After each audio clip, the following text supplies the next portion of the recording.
I've never regretted becoming a beekeeper because it just fits in perfectly with how I am, I guess.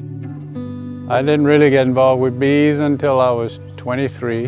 My father had a friend who was a beekeeper, and he lent me 3 colonies of bees. The next several years, I built up my number of colonies to where it could really help supplement my income. And as time went by, the bees became a larger and larger part of my income source until it got to a point where I finally just moved over to honeybees, and that's all I've done since then. Honeybees are fascinating.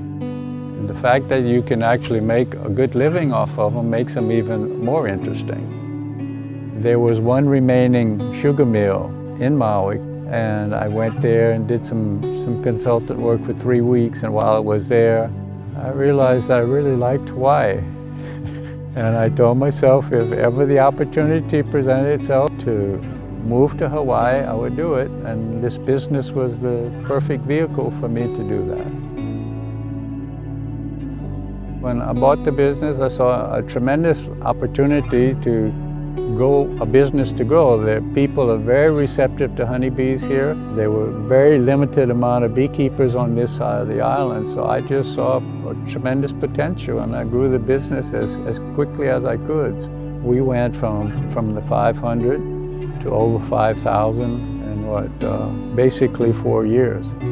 Like all beekeepers, I've had very good years, average years, poor years, very poor years.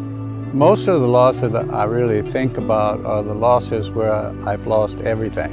You learn to accept a certain percentage of losses every year, and what was acceptable 30 years ago and what's acceptable today is just a completely different ballgame. You just learn to kind of roll with the punches and know that even when it's bad, you can expect at some point for it to get better. When the eruption first started, we had warning that it was going to start. As soon as they started, we started moving bees out. We were able to get all that moved out and moved to different locations away from the eruption. 5 hours after I passed with those last 2 loads, the road closed, and 8 hours later, the lava covered the road. It's taken out a tremendous part of the South Puna that I used to run a lot of my bees in. 14 of the areas where I had bees are covered with lava right now.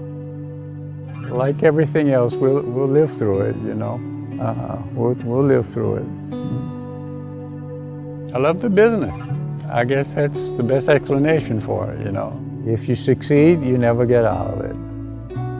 And it doesn't matter if it's 2 hives or 100 or 1,000. If you succeed at it and you get hooked, and it's a lifelong thing.